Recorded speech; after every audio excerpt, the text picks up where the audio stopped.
Wonderful మాట అండి. క్రీస్తు సువార్తను నాశనం చేయడానికి, చెరపడానికి సర్వోన్నతులైన మాటలను కళ్ళ ముందే విశ్వాస పురుషులుగా చేయడానికి వేరొక సువార్త ఆది సంఘంలో ప్రవేశించిందంట. విశ్వాసుల విశ్వాసాన్ని కూకిట వేలతో ప్రకటించడానికి నాడు వేసిన సాధారణ ప్రణాళికే అపోస్తలుడైన పౌలు పొట్ట చించుకుని, గుండెలు చించుకొని, హృదయం చించుకొని మాట్లాడుతున్న మాట ఇది. ఏమన్నాడు? వేరొక సువార్త కాదు కానీ క్రీస్తుని గురించిన సువార్త చెరపబడడానికి మిమ్మల్ని కలవరపరుస్తున్నారట. ఏం పరుస్తున్నారట? ఇదే బైబిల్ పట్టుకొని, ఇదే సువార్త పట్టుకొని, అదే క్రీస్తు గురించి చెబుతూ ఈ సువార్త కాకుండా, బైబిల్ గురించి కాకుండా భిన్నమైన సువార్త ప్రకటించాడట. నాడు ఆది అపోస్తలుల బోధ కాకుండా సాతాను బోధ ప్రపంచంలోకి ప్రవేశించబడి అనేకమైన విశ్వాసాల పరిస్థితులుగా చేయడం చూసి అపోస్తలుడైన పౌలు అంటున్న మాట ఆశ్చర్యం అవుతున్నాడట. దేనికి ఆశ్చర్యపోయాడు అపోస్తలుడైన పౌలు? బైబిల్ కాకుండా ఇదే బైబిల్ పట్టుకుని వేరొక మాట చెప్తున్నారట. అప్పట్లోనే మొదలైందంట సంఘాల్లోని గలిబి. ఏం మొదలైంది? ఆది సంఘంలోనే మొదలైందంట తెగులు. ఏం తెగులు మొదలైంది అంటే కింద మనం చదువుకు అర్థమవుతుంది. ఏమని చెప్తున్నాడంటే, చదువున్నాను, నేడు మేము ప్రకటించిన సువార్త కాక మరి ఏదైనా సరే క్రీస్తు నామాన్ని అడ్డు పెట్టుకుని, గొర్రె తోలు కప్పుకొని, దేవుడిని అడ్డు పెట్టుకుని, బైబుల్ అడ్డు పెట్టుకుని ఈ వార్త కాకుండా ఇక ఏ వార్తని మధ్యలోకి తీసుకువచ్చినా సరే, బిడా నేనొచ్చినా పరలోక రాజ్యం నుండి దేవుని దూతలు వచ్చినా మీకు ఇది కాకుండా మరొక సువార్త, ఇదే సువార్త చెప్పినా సరే అతని శాపగ్రస్తుడవును. ఈ దమ్ముందని ఎవరికైనా క్రైస్తవులు, యేసుక్రీస్తు శిష్యులు 12 మందిలో ఎవరికి లేదు ఈ మాట చెప్పగలిగిన ధైర్యం. ఏమన్నాడని? ఏమని చెప్పాడు? ఈ సువార్త కాకుండా ఇంకా వేరొక సువార్త పరలోక రాజ్యం నుండి సాక్షాత్తు దేవుని దూతలు భూమి మీదకి వచ్చి ఇదే బైబిల్ పట్టుకుని ప్రకటించినా సరే వాళ్ళు శాపగ్రస్తులు అవుతారు. నేను వచ్చి చెప్పినా కూడా శాపగ్రస్తులు. నిజంగా చెప్తున్నా, నాకు ఆశ్చర్యం ఏంటంటే నిజంగా అదే సువార్త జరుగుతుందా? ఇప్పుడు ప్రపంచం మీద అదే సువార్త జరుగుతుందా? ఆది అపోస్తలులు చేసిన బోధన జరుగుతుందా? లేకపోతే భిన్నమైన సువార్త ప్రకటించిందా? ఇప్పుడున్న నేను అనుకుంటున్నానంటే, నాడు బైబిల్ని పట్టుకున్న సువార్తను అదే బైబిల్ పట్టుకుని కొంతమంది గొర్రెతోలు కప్పుకున్న తొడైన సమాజంలోకి బయలుదేరి దేవుని యొక్క సువార్తను చెరపబడడానికి, విశ్వాసాన్ని భ్రష్టు పట్టించడానికి అప్పుడు ఏ విధంగా బయలుదేరారు వారి అనుచరులు ఇప్పుడు కూడా అదే పని చేస్తున్నారు. అందుకే పౌలు గారు పర్టికులర్ చెప్పాడు, ఒరే బిడ్డ, నేను చివరి చెప్పిన ఈ బైబిల్ కాకుండా కొత్త మాటలు, నేను కాకుండా పరలోక రాజ్యం నుండి సాక్షాత్తు దేవుని చేత సర్టిఫికెట్ తీసుకుని, పర్మిషన్ తీసుకుని భూమి మీదకి వచ్చి ఇదే బైబిల్ గురించి చెప్పినా కూడా వారు శాపగ్రస్తులు అవుతారు. ఎందుకంటే ఇది సత్యము, ఇది నిత్యము. భూమి గతించిన, ఆకాశం గతించిన, ఈ లోకం గతించిన, ఈ విశ్వం గతించిన, నా మాటలు గతించమని చెప్పిన సర్వోన్నతులైన మాటలు పలికిన ఈ మాటలు కాకుండా ఇంకా వేరే మాటలు ఏది ప్రపంచంలోకి బయలుదేరి ఈ మాటలు కాకుండా ఇంకా ఏ మాటలు నీకు చెప్పినా సరే వాడు శాపగ్రస్తులు అవుతారట. ఈ మాట చెప్పే ధైర్యం నాకు తెలిసేది ఎవరికి లేదు. అపోస్తలుడు కూడా ఎంత ధైర్యంగా చెప్పాడు ఈ మాట. దేవదూతలను కూడా శపించగలిగిన శక్తివంతమైన మాటలు మాట్లాడాడు. సాక్షాత్తు పరలోక రాజ్యంలో దేవుడి సన్నిధిలో నిత్యము పరిశుద్ధులని పొగడే దేవుడు తన దేవదూతల భూమి మీదకి వచ్చి ఈ బైబిల్ని కాకుండా వేరొక మాటలు చెబితే వాళ్ళు శాపగ్రస్తులు. నిజంగా నేను అదే అనుకుంటా, ఆది సంఘంలోనే మొదలైన ఈ తెగులు ఇప్పటికీ కంటిన్యూ అవుతున్నాం. అవునాక 800 కోట్ల మంది ప్రపంచ జనాభాలో 400 కోట్ల మంది ప్రపంచ క్రైస్తవ్యంలోని ఈ రోజున 38,000 సంస్థలుగా విభజించబడి రెవరెండ్లుగా, బిషప్పులుగా అనేక మందిగా విభజించి పాటించే సాధారణ సోదరులోని భిన్నమైన సువార్తలోని నేను క్రైస్తవ్యం మగ్గిపోవడం అనేది అత్యంత దారుణమైన విషయం. అవునా కదా? ఎందుకు ఈ మాట చెప్తున్నారు అంటే, మీరింత త్వరగా భిన్నమైన సువార్త, ఏ సువార్త? అది సువార్తే. అనగా మంచి వార్త అనగా విషయం, అది సువార్తే. కానీ భిన్నమైన సువార్త. యేసుక్రీస్తు మరణించలేదని, యేసుక్రీస్తు పుట్టలేదని, చనిపోయి తిరిగి లేకలేదని, యేసుక్రీస్తు విభజించబడ్డాడని, మా సంఘానికి ఒక దేవుడు, డినామినేషన్ ఒక దేవుడు, పరిస్థితులకు ఒక దేవుడు, పెళ్లికి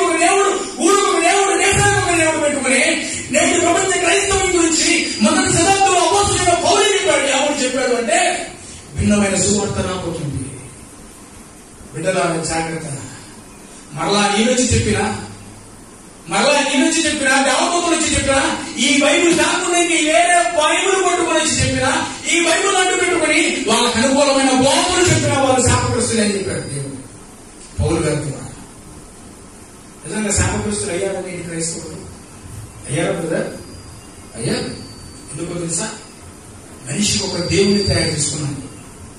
మహోన్నతుడైన క్రీస్తుని పక్కన పెట్టి, మన కోసం పుట్టిన క్రీస్తుని పక్కన పెట్టి, మన కొరకు మరణించిన క్రీస్తుని పక్కన పెట్టి, మనిషికి ఒక దేవుడు, డినామినేషన్ ఒక దేవుడు, క్రైస్తవుడికి ఒక దేవుడు, చర్చికి ఒక దేవుడు, గల్లీకి ఒక దేవుడు, దేవుడు దేవుడు దేవుడు ఎవరికి వాళ్ళు దేవుడిని తయారు చేసుకున్నారు ఈ రోజున క్రైస్తవులు. అవునా? ఏంటండి అంటే మా అయ్యగారు అని యేసుప్రభు ముందురా బాబు. ఫస్ట్ నువ్వు పూజించాల్సింది యేసుక్రీస్తుని. నీ చర్చి పేరునో, మీ అయ్యగారునో, వారి రెవరెండునో, బిషప్ ఉందో కాదు. నువ్వు పూజించాల్సింది ఎవరు అంటే నీ కొరకు మరణించిన, తిరిగి లేచిన సజీవుడైన క్రీస్తును పూజించాలి. అటువంటి క్రీస్తుని పక్కన పెట్టి, అటువంటి క్రీస్తుని జోకర్ని చేసి చివరికి బ్రోకర్గా మారే క్రైస్తవ సమాజంలోని అపోస్తులైన పౌలు ముందే గ్రహించారు, చెప్పాడు. అప్పుడే చెప్పాడు శాపగ్రస్తులు అవుతారు. నిజంగా శాపగ్రస్తులు అయ్యారా? అయ్యారు. ఎందుకు ఈ మాట చెప్తున్నానంటే, మనం ఏమనుకుంటామంటే దేవుడు ఒకటే, బైబిల్ ఒకటే, విశ్వాసము ఒకటే. ఇది బైబిల్ చెప్తున్నమాట. దేవుడు ఒకటే, బైబిల్ ఒకటే, విశ్వాసం ఒకటే. కానీ ప్రపంచంలో 1300 రకాల మతాలు ఉన్నట్టుగా, 38,000 సంవత్సరాలు ఉన్నట్టుగా ఈ రోజు విశ్వాసాలు కూడా 400 కోట్ల రకాల విశ్వాసాలు తయారయ్యాయి. ఎందుకు ఈ మాట నేను చెప్తున్నానంటే, బ్రదర్ ఇది కాదండి, బైబిల్లో ఇది ఉందండి, ఎలా ఉండాలి అంటే వాళ్ళు అనే మాట ఏంటంటే, నీ విశ్వాసం ఏది, నా విశ్వాసం. బైబిల్ ఇదే మాట చెప్పిందా? నీ విశ్వాసం నీది, నా విశ్వాసం నాదని చెప్పిందా? విశ్వాసం ఒకటే చెప్పిందా? ఎవరికి ఉండాల్సిన ఒకటే, అది క్రీస్తు మీద ఉండాలి. ఈ రోజు చూడండి ఎంత దారుణమైన పరిస్థితిలో ప్రపంచ క్రైస్తవ్యం ఎంత దారుణమైన పరిస్థితిలో ఉంటుంది. కరోనా వ్యాధి ప్రపంచ దేశాల్లో, క్రైస్తవ దేశాల్లో ప్రారంభమైంది. నేడు హిందూ దేశాల్లో ముగించబడబోతుంది. చచ్చిపోయిన శవాలు లేపగలిగిన శక్తివంతులు, ఎయిడ్స్ వ్యాధులను తగ్గించగలిగిన ప్రార్థనాపరులు, భూమిని తలకిందులు చేయవలసిన క్రైస్తవులు ఈ రోజున చిన్న కంటికి కనిపించిన పురుగుకు భయపడి సర్వోన్నతుడైన దేవుడి మీద విశ్వాసాన్ని కోల్పోయి వారి ఆధ్యాత్మికమైన పరిస్థితిని దిగజారిపోయి రోజు రోజుకి క్రైస్తవ్యం ఒంటి కాలు మీద గుండు నడుస్తున్న సంగతి మనందరికీ తెలిసిన విషయం. అవునా? 400 కోట్ల మంది క్రైస్తవులు ఎప్పుడో దోమగారు వచ్చారు 2000 సంవత్సరాల క్రితం. ఎప్పుడు వచ్చాడు కదా దోమగారు? 2000 సంవత్సరాల క్రితం. ఎవరు వచ్చింది? భూమిని తలకిందులు చేయి మొదటి శతాబ్దం క్రైస్తవులలో ఒక క్రైస్తవుడు, ఒక దేవుడు బిడ్డ, ఒక అపోస్తలుడైన దోమ భూమి మీదకి వచ్చాడు. అప్పుడదే క్రైస్తవుడు, ఇప్పుడదే క్రైస్తవుడు. పెరిగిందా సంఖ్య? చర్చిలు పెరిగాయి, పేర్లు పెరిగాయి, అయ్యగారులు పెరిగాయి, బైబిల్ పెరిగాయి. కానీ క్రైస్తవులు మాత్రం పెరగలేదు. క్రైస్తవుల విశ్వాసం మాత్రం పెరగలేదు. కారణం ఏంటో తెలుసా? నీకు ఒక దేవుడు, నాకు ఒక దేవుడు. నీ విశ్వాసం నీది, నా విశ్వాసం నాది. మీ చర్చి పేరు నీదే, నా చర్చి పేరు నీది. నీ చర్చి పేరు, నా చర్చి పేరు రా బాబు. బైబిల్ చెప్తున్నమాట.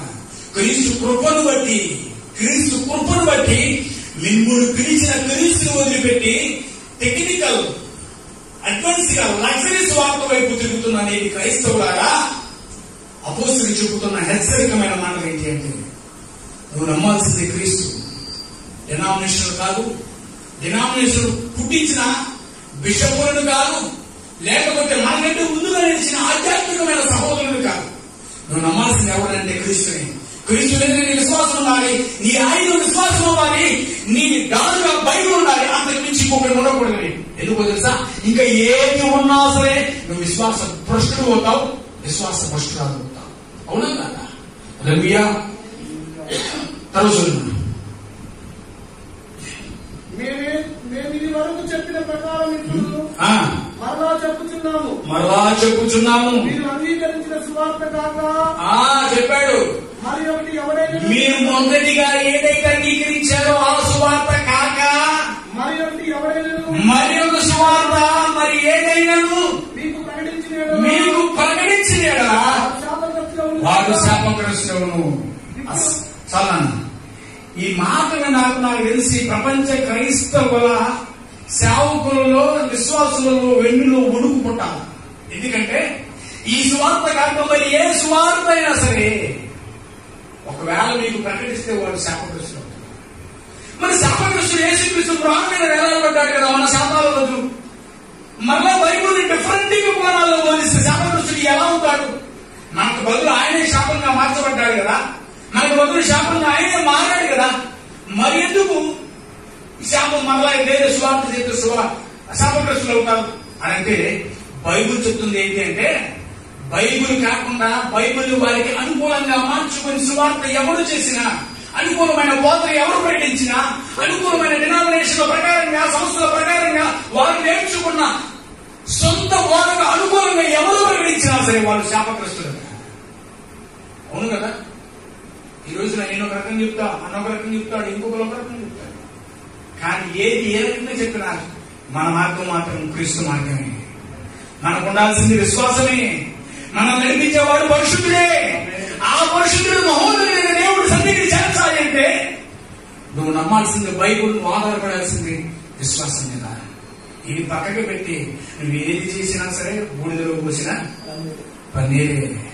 నీటిని మూట కట్టుకోవడం విశ్వాసం లేకుండా నువ్వు క్రైస్తవ జీవితం జీవించడం రెండు ఒకటే. నేను నువ్వు ఎంత మూట కట్టినా ఆగవు. విశ్వాసం లేకుండా, వాక్యం లేకుండా, పొంగల అనుభవం లేకుండా నువ్వెంత క్రైస్తవుడు ఆలని చెప్పుకున్నా సరే నో యూస్, ప్రయోజనమే లేదు. దేవుడు మరొకసారి మీకు తిరిగి చూస్తున్నా. భిన్నమైన సువార్త ఆది సంఘంలోనే ప్రారంభమైంది. మహోన్నతుడైన దేవుడి సేవకులు ప్రపంచానికి సువార్త ప్రకటించిన సమయంలోనే ప్రారంభమైంది దుర్వార్త.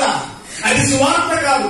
ఆ సువార్త ఇప్పటికీ ప్రపంచంలో విచ్చలవిడిగా ప్రకటించబడుతుంది. జాగ్రత్త. సంఘాలను చూసో, సంఘంలో పరిస్థితులు చూసో, ఇన్స్ట్రుమెంట్స్ చూసో, ఏరియాను చూసో, పేర్లు చూసో, ఇంక నేను చూసో సంఘానికి వెళ్ళకండి.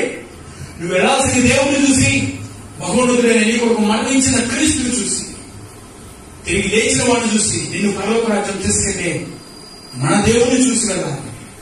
ఆయన వైపు చూసి నువ్వు నడిస్తే పరలోక రాజ్యం ఉంటావు. లేకపోతే ఒకవేళ వెళ్తా అండి అని ఎవరైనా అనుకున్నారనుకోండి, గేట్ దాకా వెళ్తాడు. వెళ్ళిన తర్వాత అక్కడ ప్రభువు అడుగుతాడు, బాబు ఎవరు నువ్వు అని అడుగుతాడట. చివరి ఎవరు నువ్వు అని అడుగుతాడట యేసుడు. అడిగినప్పుడు ఇక్కడ నుండి కొంతమంది బ్యాచ్ ఉంటుందిగా, కొంతమంది బ్యాచ్. ఈ బ్యాచ్ అక్కడికి వెళ్ళి డోర్ కొడతారట పరలోక రాజ్యం. కొట్టినప్పుడు యేసు ప్రభు ఎవరు డోర్ కొట్టినా ఓపెన్ చేసే మైండ్ సెట్ ఆయన మళ్ళా ఓపెన్ చేయగానే కొత్త పాస్టర్లు ఉన్నారు.